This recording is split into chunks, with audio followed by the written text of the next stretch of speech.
दोस्तों नमस्कार। आशा है कि आप अच्छे होंगे, आपका दिन खुशी से गुजरे। इसी के साथ हम इस वीडियो का शुभारंभ करते हैं।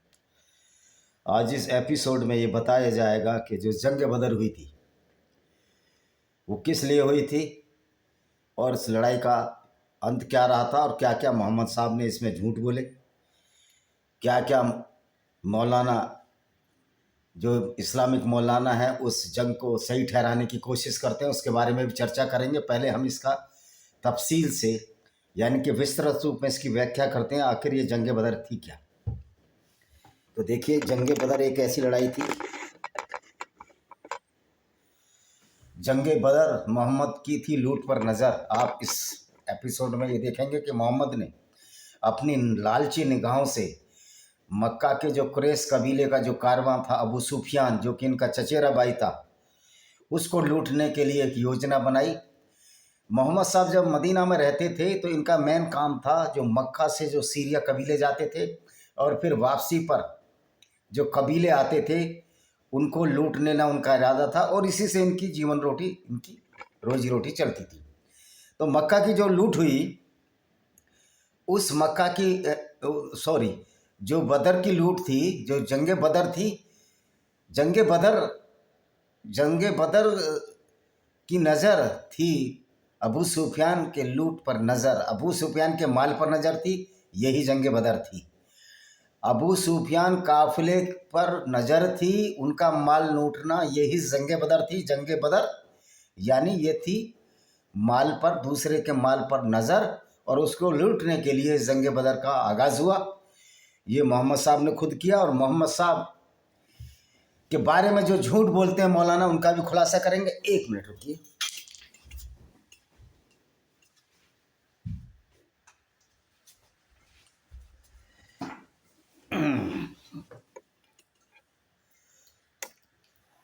तो उसका भी खुलासा करेंगे कि मोहम्मद साहब को बचाने की जो कोशिश, जो नापाक कोशिश की जा रही है मोहम्मद साहब को बचाने की, उसका भी खुलासा करेंगे। तो ये जंग बदर मूल रूप से 13 मार्च 600 आई थिंक 624 में हुई थी। ये 13 मार्च 624 में हुई थी। और ये लड़ाई का एक कारण, वैसे भी ये अगर इस्लामिक कैलेंडर के अनुसार देखा जाए तो हिजरी टू 17वें रमज़ान पर हुई थी, पहले मुहर्रम के दिन हुई थी। क्योंकि दूसरी हिजरी में कुफ़ार कुरैश और मुसलमानों के बीच हुई। कुफ़ार, देखो यहाँ भी गाली दी गई है, काफिर कुरैश। तो क्या था, मोहम्मद साहब का धंधा था लूटना। इन्हें नटसेल हम आपको बता रहे हैं।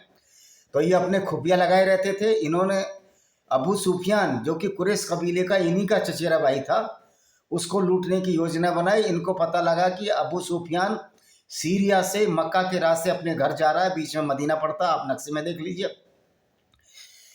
तो मोहम्मद साहब ने उसको लूटने की योजना लगाई। उसने अपने गुप्तचर लगाए, मोहम्मद ने गुप्तचर भी लगा दिए। और जब मोहम्मद को पता लगा कि अबू सुफियान के पास करीब 3 इतना सा माल है, जिसमें कि 325 किलो सोने के बराबर माल है, इतना सोना भरा हुआ है, लाखों करोड़ों दिनार का माल है। और अबू सुफियान के काफिले में मक्का के बहुत से कुरैश थे जो मूलतः यहूदी थे या बहुदेववादी थे, यानी मुस्लिम नहीं थे। तो जब आपको पहले जैसा विदित है कि मोहम्मद ने पहले ही घोषणा कर दी थी कि जो हम माल लूटते हैं वो अल्लाह की वजह से लूटते हैं, यानी कि अल्लाह ने हमको ये छूट दे रखी है कि हम गैर मुस्लिमों को मालों को लूटें। और इसको माले गनीमत कहते हैं। जो मुस्लिम विद्वान ये कहते हैं, वैसे तो इस्लाम में विद्वान कहाँ से आएंगे, मूर्खता वाली चीज़ों में विद्वान कहना ये तो हमारे लिए लानत है। कम ऐसे लोगों को विद्वान कह रहे हैं जो झूठ और फरेब के जाल पूरी दुनिया में फैला रहे हैं। तो जो मुस्लिम थे, जिनको ये सो कॉल्ड तथाकथित बुद्धिमानों का ये कहना है कि मक्का की लूट इसलिए हुई थी, मक्का के कबीले की लूट इसलिए करना चाहते थे कि मोहम्मद साहब को भी जब मदीना से भेजा गया, इनको भागकर मदीना आना पड़ा क्योंकि उनकी जान के दुश्मन थे। जबकि ऐसा नहीं है। अगर ये उनकी जान के दुश्मन होते तो मोहम्मद साहब 10 साल मक्का में रहे। 84 लोग सिर्फ मुसलमान बने थे। बल्कि जो कुरैश थे ये मोहम्मद से इसलिए नाराज रहते थे कि ये जो मोहम्मद है, उनकी 3 जो देवियाँ थी, जो अल्लात, अलबन्नात और अल-उज्जा नाम की 3 देवियाँ थीं, जिनको अब मोहम्मद बिन सलमान कह रहे हैं कि हम 3 देवियों को भी लाएंगे, क्योंकि हमारा वो विरासत है। तो उन 3 देवियों को ये गाली दिया करते थे। तो मोहम्मद के चाचा के पास ये गए कि भाई आपके जो भतीजा है ये बड़ा ख़राब है, ये हमारी देवी देवताओं को गाली देता है, हमारे पैगंबरों को गाली, हमारे जो भी हमारा विश्वास है उसको गाली देता है। तो अबू तालिब ने मैं कहा कि मैं समझाऊंगा, लेकिन ये समझ में नहीं मांग रही। ये अबू तालिब की भी पकड़ से बाहर हो गए। तब इन्हें मदीना आना पड़ा। अगर मारना होता तो मुसलमानों को वहीं मार दिया जाता। 10 साल में सिर्फ 83 या 86 मुसलमान बने थे, उससे ज़्यादा नहीं थे। तो मोहम्मद की जो तबलीगी थी 10 साल में ये सिर्फ 83 मुसलमान बना पाए। और मज़े की बात है, इनके चाचा, इनकी माँ, इनके माँ बाप जो भी है, इन्होंने किसी ने भी इस्लाम धर्म कबूल नहीं किया। तो जो मुस्लिम विद्वान कहते हैं इस्लाम तेजी से क्यों फैला, इस्लाम तलवार के बल पे फैला। और मूर्खों की जो संख्या थी, अल्लाह के नाम से जिस तरह गैर मुस्लिमों को डराया गया, आज इंटरनेशनल टेक्नोलॉजी है, सोशल मीडिया है, तो आज इस्लाम क्यों श्रिंक हो रहा है, क्यों घट रहा है। अब तो इस्लाम नहीं फैल रहा, बल्कि लाखों करोड़ों लोग, पाकिस्तान में 2 करोड़ लोग इस्लाम छोड़ चुके हैं। पूरी दुनिया में कितना इस्लाम छोड़ रहे हैं। तो वही सच्चाई हम बताएंगे किस तरह ये जो इस्लामिक जो सो कॉल्ड स्कॉलर हैं, ये किस तरह मोहम्मद को बचाने की कोशिश करते हैं। इनको पैगंबर की इज्जत बचाने में इनको पसीने छूट रहे हैं। तो ये जो लड़ाई थी, मैं जैसे बताया कि अबू सुफियान का काफिला था, मोहम्मद के काफिले वाले लोग जो इसके खुफिया थे मोहम्मद के, कि जो प्राय जो लुटेरे का ग्रुप होता है अपने कुछ खोजी भी रखता है, अपने कुछ इन्फॉर्मर घुसपैठिए भेदिए रखता है। तो वो उधर उधर जाकर बोल रहे थे। उन्होंने बताया कि हाँ एक काफिला जा रहा है जो कि अबू सुफियान का काफिला है, और उसमें बहुत सारे ऊँट है, 300-400 ऊँट है, और बहुत सारा करोड़ों अरबों का माल है जो मक्का के लोगों का है। तो मोहम्मद साहब ने कहा चलो इस काफिले को लूटते हैं। यानी कि जंगे बदर नहीं है ये लूट मार थी। तो जंगे बदर सिर्फ मोहम्मद की धन लिप्सा की पूर्ति के लिए जंगे बदर हुई थी, उनको धन लूटना था, क्योंकि परफेक्ट ये लुटेरे थे, काफिलों को लूटी थे। तो जब अबू सुफियान के भी अपने खुफिया थे, उसने भी अपने खुफिया बढ़ा दिए, क्योंकि वो तो बहुत पैसे वाला आदमी था और वो ग्रुप का लीडर था मक्का का, बहुत ही सम्मानित व्यक्ति था और बिजनेसमैन था। वो मोहम्मद की तरह लुटेरा नहीं था, बल्कि मोहम्मद ने तो अपनी बेगम, अपनी जो पत्नी थी, पहली पत्नी जो खदीजा बिन खालिद जो ईसाई थी, उसका भी धंधा चौपट कर दिया था। क्योंकि इन्होंने एक ऐसा ग्रोह बना लिया था। हालांकि खदीजा बिन खालिद तो मक्का में ही मर गई थी, उसकी कब्र भी वहीं है।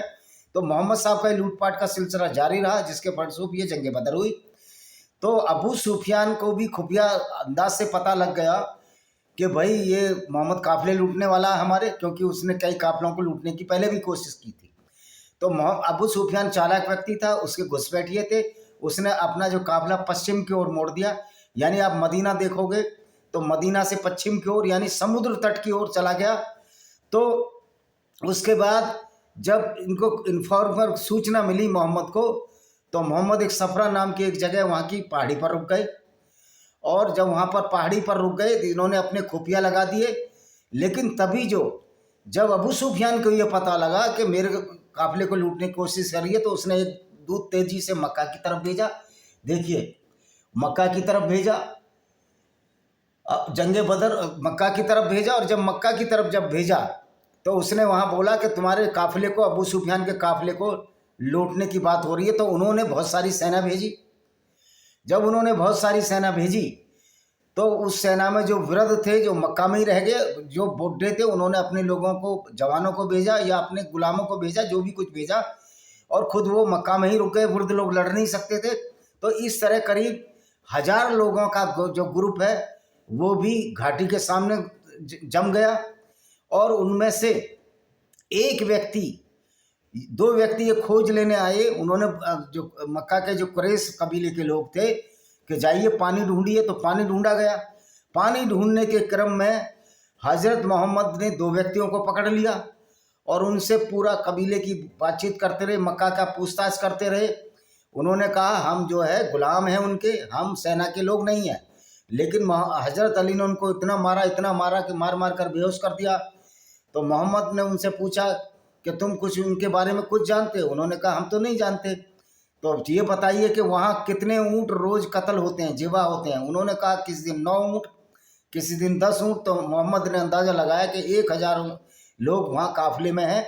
और वो सिर्फ इसलिए आए थे कि अबू सुफियान का काफिला बचाने के लिए आए थे, क्योंकि अबू सुफियान के काफिले में उनका भी माल था।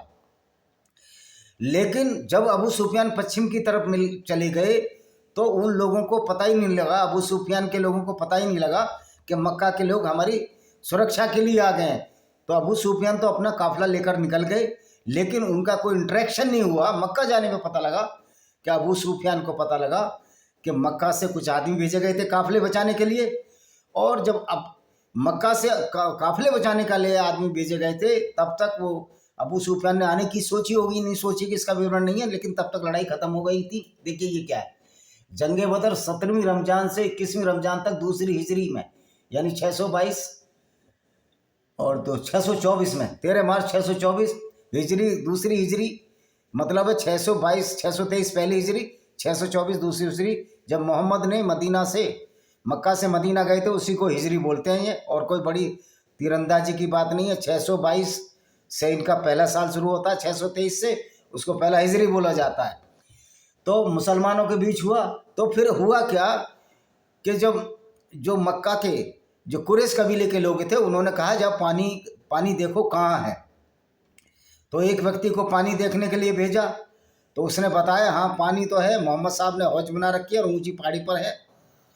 तो उसने पानी मांगा। मक्का की फौज, मक्का के जो कुरैश कबीले के लोग थे कि हम तुमसे लड़ने नहीं आए, क्योंकि उनको खुफिया जानकारी मिल चुकी थी कि कुरैश का जो काफिला है अबू सुफियान का, वो आराम से निकल गया है। और उनने कहा हम कोई लड़ाई नहीं होने चाहते, आप सिर्फ हमें पानी दीजिए, हम वापस चले जाएंगे। लेकिन मोहम्मद का तो इरादा कुछ ही था, कुछ और था। मोहम्मद को पता ही नहीं था कि अबू सुफियान निकल गया। मोहम्मद ने कहा हम पानी नहीं देंगे।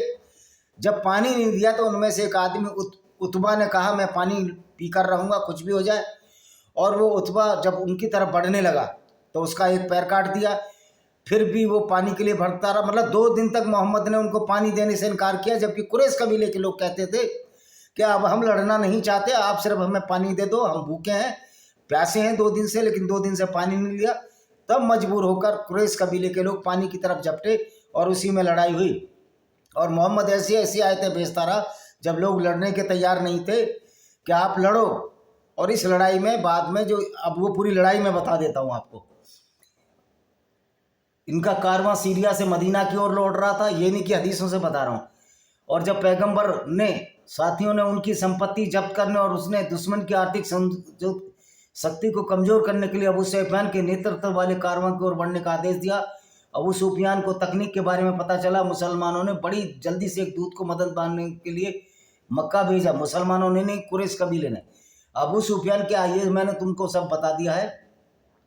अच्छा अब ये देखिए, जब मुसलमान कम थे संख्या में, मुसलमान 313 है, कोई 313 बताता है, कोई 317 बताता है। तो मोहम्मद साहब को बड़ी चिंता हुई। तो अब ये झूठी झूठी आयतें उतारने लगे, क्योंकि मोहम्मद की जितनी भी आयतें होती थी वो सारी की सारी आयतें इनके फ़ायदे के लिए होती थी। और मुसलमानों को भी मोहम्मद ने बेवकूफ़ बनाया। जितना बड़ा धोखा इस पैगंबर ने मुसलमानों को दिया है, इसकी कहीं मिसाल नहीं मिलती। तो क्या आयतें उतार रहा है देखो।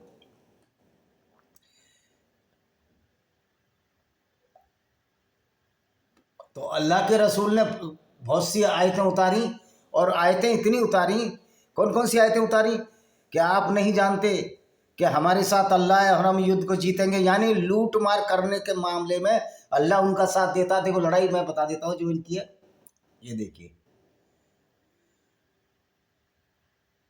अबू सुफियान तो निकल गए थे दूसरी तरफ से। उसी समय रसूल सल्लल्लाहु ने अपने 1313 आदमियों के साथ बद्र के स्थल पर पहुंचे। अपने साथियों से परामर्श किया और साथी 2 समूह में विभाजित हो गया। एक समूह में अबू सुफियान का अनुसरण करना पसंद किया, और जबकि दूसरे समूह ने अबू जहल की सेना से लड़ना पसंद किया। एक ने बोला मोहम्मद साहब के काफिले ने, हम अबू सुफियान का पीछा करेंगे, उसको लूटेंगे, क्योंकि ये लड़ाई लूट की थी। जंगे बदर मोहम्मद की थी, दूसरों के माल पर नजर। दुश्मनों से लड़ने का आदेश दिया। इस्लाम की सेना और कुफ्फार की सेना एक दूसरे के सामने खड़ी थी। शत्रु मुसलमानों की कम संख्या देखकर आश्चर्यचकित हो गया। कुरैश कबीले के लोग भी आश्चर्यचकित हो गए, इसके पास तो आदमी नहीं है। और मोहम्मद तब तक नीचे नहीं उतरे, मोहम्मद अंदर ही गुफा में छिपे रहे। इस भयानक स्थिति को देखकर अल्लाह के रसूल ने अपने साथियों को अंधे की खबर से अवगत कराया और कहा, एक आयत उतार दी धड़ाक से, अल्लाह ने मुझे सूचित किया है, हम इन दो समूह में से एक अबू सुफियान का व्यापार कारवां या अबू जहल की सेना निश्चित रूप पर उन पर एक पर विजय होंगे। भगवान अल्लाह अपने वादे में सच्चा है, यानी कि हमको लूट करने दिया। एक्चुअल में मोहम्मद का इरादा लूट का था। लूट के बाद कत्ल, औरतें तो थी नहीं उस कारवे में, अगर होती तो उनको भी लूट लेता, उनको भी बाजार में बेच देता। अल्लाह की कसम, ऐसा लगता है जैसे मैंने अपनी आंखों से उन जगह को देखा जहां अबू जहल और कुरैश के अन्य कुछ प्रसिद्ध लोग मारे गए थे। अपने साथियों के डर आतंक को देखकर रसूलुल्लाह ने कहा, चिंता मत करो, यद्यपि हम संख्या में कम है, फिर भी फरिश्तों का एक बहुत बड़ा समूह हमारी सहायता के लिए तैयार है। बद्र का मैदान रेत की नरमता के कारण युद्ध के लिए बिल्कुल उपयुक्त नहीं था, वहां दौड़ नहीं सकते थे, लेकिन अल्लाह की मदद से दौरान भारी बारिश हुई। रात और सुबह रेगिस्तान युद्ध के लिए तैयार था। अल्लाह के रसूल ने पहले दुश्मन की ओर इसने शांति का हाथ बढ़ाया नहीं था। ये कितना झूठ लिखते हैं जो बोलते हो। तो अल्लाह के दूत ने कहा, इनको पानी मत दो, लड़ाई हुई पानी पर। लेकिन तभी अबू जहल ने युद्ध की घोषणा कर दी। अबू जहल जो कि मक्का कुरैश कबीले का था, और काफिर उतबा, काफिर मतलब गैर मुस्लिम, उतबा, शैबा और वलीद, जबकि मुसलमानों की ओर से 3 अंसार मैदान में आए। उन्होंने अंसार के सैनिकों को लौटाते हुए कहा, हम अपने साथी कुरैश लोगों से लड़ेंगे। अल्लाह के रसूल ने अपने परिवार से 3 लोगों, उबैदा बिन हारिस, हजरत उमजा और हजरत अली को बुलाया और युद्ध के मैदान में भेजा। उन्होंने अपना काम पूरा किया और उबैदा की सहायता के लिए आए। उतबा का एक पैर कट गया। उतबा क्यों पैर कट गया था? वो बेचारा पानी के लिए आ रहा था और वह भी उसके एक बार से मर गया। इस तरह हजरत अली ने 3 योद्धाओं को मार डाला। लेकिन उतबा ने भी मार दिया, मरते मरते मार दिया था हजरत अली के साथी को। अमीर उल मोमिन ने अपने शासन काल के दौरान मुआविया को पत्र लिखते हुए इस घटना का उल्लेख किया, मैं वही अबू अल हसन हूँ जिसने आपके दादा उतबा, चाचा शैबा, चाचा वलीद और भाई हमजा को मारा। यजीद मुआविया को, मुआविया कौन था? मुआविया खलीफा बना और ये अबू सुफियान का बेटा था, ये मुसलमान बन गया था, लेकिन इसने गिन गिन कर फिर बदले लिए। मुआविया का बेटा यजीद ने बदले लिए, क्योंकि मोहम्मद ने इनके दादा अबू सुफियान को, जो कुरैश कबीले के यहूदी जनजाति के, तुमको परेशान किया था, इसलिए हुसैन हसन का कत्ल हुआ। यानी कि आप कुकर्म करोगे तो ये बात बहुत दूर तक जाती है, 3 पीढ़ियों तक जाती है। और मोहम्मद की ही गलत नीतियों की वजह से हसैन और हुसैन मारे गए, क्योंकि हजरत अली ने भी 2 इंसानों को कत्ल किया था जंगे बदर में। वो बेचारे क्या कर रहे थे? वो तो पानी की खोज में आए थे, लेकिन मोहम्मद ने उनको पानी नहीं दिया और वो बेचारे पानी के लिए ही युद्ध में लड़े। उन्होंने कहा, हम लड़ाई लड़ेंगे, इनसे पानी लेंगे, कि 2 दिन से भूखे प्यासे थे। इन तीनों लोगों की हत्या के बाद अबू जहल ने एक सामान्य हमले का आदेश दिया और यह नारा लाना, इन्ना लाना अलुज्जा अलुज्जा लकूम। फिर मुसलमानों ने नारा लगाया, अल्लाह मौलाना वाल। तो ये कि अल्लाह का रसूल, उसने क्या नारा लगाया कि हमारी देवी अलुज्जा अलुज्जा और इन्ना लाला की विजय हो। तो मोहम्मद ने अल्लाह मौलाना व मौलाना लकुम का नारा लगाया। अल्लाह के रसूल अबू जहल की हत्या की प्रतीक्षा था, क्योंकि अबू जहल से बहुत डरता था। जैसे उनकी मृत्यु की खबर मिली, उन्होंने कहा, हे अल्लाह, आपने अपना वादा पूरा किया। बद्र की लड़ाई में काफिरों की करारी हार और मुसलमानों की जीत के साथ संपन्न हुई। इस लड़ाई में अबू जहल काफिरों के प्रसिद्ध कमांडर उपयोगी थे। काफिरों की सेना ने 70 लोगों को मार डाला। काफिरों की सेना में से 70 लोग मारे गए और इतने ही लोगों को पकड़ लिया, जबकि मुसलमान 14 शहीद हुए। शहीद नहीं हुए भाई, लूटने के चक्कर में थे, जिसमें 6 मुहाजिर यानी कि जो बाहर से आए थे, मक्का से आए थे, मोहम्मद के साथी, और 8 अंसार थे और वो मदीना के लोग भी थे। 150 ऊँट, 10 घोड़े और अद्य युद्ध उपकरण मुसलमानों के हाथ लगे। इनको लूट का मकसद पूरा हो गया। अब दूसरी बात ये कहते हैं कि मुसलमानों का ये हक था कि मदीना से मोहम्मद को खदेड़ा गया था, तो इसलिए वो लूट करते थे। भाई कितना ही लूट करोगे आप? मक्का के खिलाफ तो आप युद्ध लड़ते रहे, ये एक बहाना बनाते हैं। लेकिन आप उहुद की लड़ाई में, आपने वो तबूक की लड़ाई लड़ी, जहाँ मोहम्मद सिर्फ नीली आंखों वाली लड़कियों को लूटने के लिए गया, और ये झूठा बहाना बनाया कि रोम का राजा कैस इन पर अटैक करने की बात कर रहा है। वो क्यों मदीना में आता? ऐसा मदीना में कौन था जो मदीना को लूटता? मदीना से तो मक्का ज़्यादा समृद्ध शहर था, शक्तिशाली शहर था। भाई अगर मदीना इतना अच्छा शहर होता तो मोहम्मद को लूट की जरूरत ही क्यों पड़ती? मदीना में कुछ था ही नहीं, आज भी कुछ नहीं है, इसलिए उनको लूटने की जरूरत पड़ी। और इस मजे की बात है, इस लूट के लिए उन्होंने बहुत सारे काफिले, बहुत सारी आयतें भी ले आई कि अल्लाह चाहता है कि हम काफिरों को लूटें, और ये लूट मार फिर हिंदुस्तान में हुई। और मजे की बात है, मोहम्मद ने कहा कि हम अकेले नहीं लड़ रहे थे, 3000 फरिश्ते लड़ रहे थे। यानी कि फिर वही झूठ बोला गया।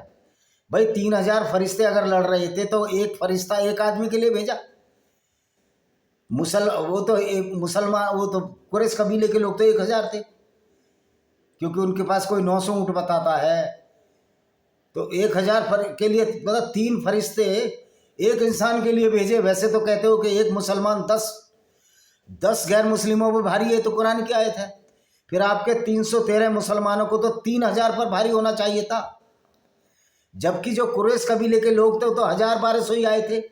तो यहाँ भी कुरान का झूठ पकड़ा गया।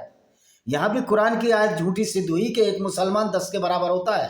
ये आपके कुरान की आयत में है। अगर एक मुसलमान 10 के बराबर होता तो उसको फरिश्तों की जरूरत नहीं थी। और एक कुरैश पर, एक गैर मुस्लिम पर 3 फरिश्ते, 3000 फरिश्ते लड़ रहे थे ना। कोई 3 बोलता है, कोई 5 बोलता है, पर ऑथेंटिक है 3000 फरिश्ते। तो 3000 फरिश्ते, यानी कि एक कुरैश आदमी के लिए 3000 फरिश्ते, 3 फरिश्ता, करीब करीब 3 फरिश्ता। तो कितने कमजोर ये फरिश्ते थे, अल्लाह के फरिश्ते। फिर अल्लाह तो कहता कुन फयाकुन, हो जा और हो जाए। वहाँ नहीं हुआ, वहाँ भी नहीं हुआ, इनको फरिश्ते भेजने पड़े। तो मोहम्मद ने एक झूठा, अल्लाह के नाम पर एक झूठी आयत उतार दी कि 3000 फरिश्ते भी लड़ रहे थे। ओ भाई, वो फरिश्ते कहाँ सो गए थे जब मोहम्मद के उहद की लड़ाई में सामने का दांत तोड़ दिया? तब क्या अल्लाह सो गया था, या फरिश्तों को नींद आ गई थी, या अल्लाह को फुर्सत ही नहीं थी? और फिर दुनिया को बनाने वाला अल्लाह, उसको इतनी फुर्सत है कि एक जो व्यक्ति लूट मार कर रहा है और 20% हिस्सा अपने आप ले रहा है, जिसको कि माले गनीमत कहते हैं इस्लाम में, उसके लिए फरिश्ते भेज रहा है। और फरिश्ते भी ऐसे गलत काम में लगे हुए हैं, एक ऐसे पैगंबर का साथ दे रहे हैं जो सिर्फ लूटने के लिए पड़ाव डाले बैठा है। गैर मुस्लिमों को पानी तक नहीं पीने दे रहा, क्योंकि इसने एक हौज बनाई थी, हौज में पानी भर दिया, तो पानी पीने भी नहीं दे रहा। इसका काम तो ये होना चाहिए था कि भाई तुम पानी पियो, तुम लड़ना नहीं चाहते, बड़ी अच्छी बात है। लेकिन मोहम्मद के मन में तो लूट की इच्छा छिपी हुई थी। उन्होंने फिर भी लड़ाई लड़ी, पानी पीने नहीं दिया। और जब बिना पानी का इंसान रहता है तो आप देखो उसकी क्या हालत हो जाती है। रोटी के बिना भी आप, अगर बहुत तेज भूख लग रही हो तो आपकी किड़किड़ी बन जाती है, और जहाँ पानी के बिना तो आप 2 घंटे भी नहीं जी सकते। तो ये जो लड़ाई थी, ये मोहम्मद ने उनको पानी के लिए नहीं तड़पाया, और फिर उनको धोखे से मारा, क्योंकि मोहम्मद ऊंची स्थान पर थे, ये निचले स्थान पर थे। ये पूरी की पूरी शुद्ध लूट थी।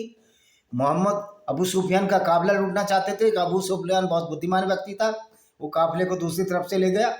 तो इस तरह अब देखिए, ये शंका, ये मुसलमान ही शंका करते हैं आज के इस्लाम के दुश्मनों ने। हम इस्लाम के दुश्मन नहीं है, इस्लाम दुनिया का दुश्मन है। इस्लाम पर लानत हो, उसके पैगंबर और खुदा पर लानत हो, अल्लाह पर लानत हो, जो गैर मुस्लिमों को कत्ल करने का आदेश देता है। पनौती है, अल्लाह पूरी दुनिया के लिए पनौती बन चुका है। कुरान पूरी दुनिया के लिए पनौती बन चुकी है, लाइबिलिटी बन चुकी है। ये क्या कह रहा है? अब हम पूर्वाग्रह का चश्मा उतारकर तथ्यों को जानने का प्रयास करेंगे। ये उसका लेखक है। ईश्वर के, अल्लाह के पैगंबर ने निवृत्त कारणों से अबू सुफियान के व्यापारिक कारवां की ओर रुख किया। पहला जब मुसलमान, वही कहानी के उन्होंने उनको वहाँ से भगाया। वो भाई किस लिए भगाया? तुम गालियाँ देते थे, और तुम्हारा, रही बात, मोहम्मद के पास तो कोई संपत्ति बची नहीं थी। मोहम्मद ने तो अपने ये फालतू की जो पैगंबरशिप के चक्कर में, एक झूठी आडंबर वाली पैगंबर के चक्कर में, सारा खदीजा बिन खालिद का, जो ईसाई औरत थी, उसको मुसलमान बना कर उसका सारा धंधा ही चौपट कर दिया था। तब इनको मदीना आना पड़ा। तो दूसरा है कि कुरैशों ने मुसलमानों पर तो कोई अत्याचार ही नहीं किया। जितनी भी लड़ाई लड़ी, सिवाय जंगे ट्रेंच की वार के लिए, जो खंदक की लड़ाई हुई थी, वो इसलिए हुई थी कि अबू सुफियान के काफिले लूटते थे। वो खुंदक में वो लड़ाई हुई थी। सिवाय खंदक की लड़ाई के सारी वार मोहम्मद ने लड़ी, सारे अटैक मोहम्मद ने किए, और सारे लूट के लिए किए। तो जंगे बदर का जो मेन मकसद था, अबू सुफियान के काफिले को लूटना था। और बेचारों को, मुसलमान गैर मुस्लिमों को इन्होंने पानी तक नहीं दिया। जो बेचारे इधर उधर घूमने, मस्क में पानी भर रहे थे, जो गुलाम थे कुरैश के, उनको भी मोहम्मद अली ने पीट पीट कर 2-3 बार बेहोश कर दिया, और बाद में मोहम्मद साहब ने उनको कैद कर दिया, और एक जो पानी की तलाश में आया था उसको कत्ल कर दिया। तो मोहम्मद का उद्देश्य था कि कुरैश कबीलों को भूखा प्यासा रखकर उनको लूट लिया जाए। उनकी औरतें को भी लूट लिया जाए अगर काफिले में औरतें हों। और जो मोहम्मद के जो खुफिया थे आसपास के, यही खोज करते रहते थे किसको कब लूटा जाए, ये इनका धंधा था, कोई दूसरा धंधा नहीं है। फिर अगर ये बात है, अगर कुरैशों से बदला लेना था तो कुरैशों को लूटना चाहते थे। फिर उनसे क्या बदला लेना था जो उहुद की लड़ाई में गए, कभी कहीं अटैक किया, कभी कहीं अटैक किया। अगर अटैक करने थे तो मक्का पर ही अटैक करने थे। आप मक्का तो कभी अटैक करने नहीं गए, बल्कि काफिले लूट रहे हैं अबू सुफियान के। उसके अबू सुफियान ने तो आपको निकाला भी नहीं था, आप तो अपने गलत कर्मों की वजह से निकले थे। दूसरा जो ये कहते हैं कि फरिश्ते युद्ध में थे, तो वो फरिश्ते कहाँ सो गए थे जब अभी अटैक हुआ 1979 में काबा पर अटैक हुआ। मोहम्मद की मृत्यु के बाद 647 या 54 में, उसका मैं बताऊंगा, अब्दुल ताहिर जन्नाती ने काबा पर अटैक किया, हजारों हाजियों को कत्ल कर दिया। वहाँ कोई अल्लाह का फरिश्ता बचाने नहीं आया। तो मोहम्मद एक झूठे पैगंबर थे, झूठे अडम फैलाते थे और लोगों को बेवकूफ़ बनाते थे। 3000 फरिश्ते लड़ रहे थे, मतलब 1000 कुरैश के लिए 3000 फरिश्ते, तो कितने कमज़ोर संख्या में फरिश्ते थे। और फिर कहते एक मुसलमान 10 के बराबर है। तो भाई जब एक मुसलमान 10 के बराबर है तो फिर फरिश्तों की सहायता क्यों लेनी पड़ी। इसी के साथ हम इस वीडियो को विराम देते हैं। एक किताब पढ़िए, इसमें सारी इस्लाम की पोल खोली गई है, जिसका नाम है blender of ब्लेस्फेमी by Vijay Kumar पाल, जो मैंने अभी लिखी है। दूसरी और किताब है जिसमें भी इस्लाम का इनका झूठ का पर्दाफाश किया गया है, जिसका नाम है lament of Sinjar tears of Yazidi women by Vijay Kumar Pal. तीसरी किताब और है जिसमें कि कुरान की ढकोसलों का मैंने पाखंड का पर्दाफाश किया, उसका नाम है विनेमस fangs of cobra by Vijay Kumar पाल। ये सारी इंग्लिश में, इनको खरीदिए, इनको पढ़िए, और अमेजॉन फ्लिपकार्ट पर उपलब्ध है। इसी के साथ हम इस वीडियो को विराम देते हैं। वंदे मातरम, जय हिंद, आपका दिन शुभ हो।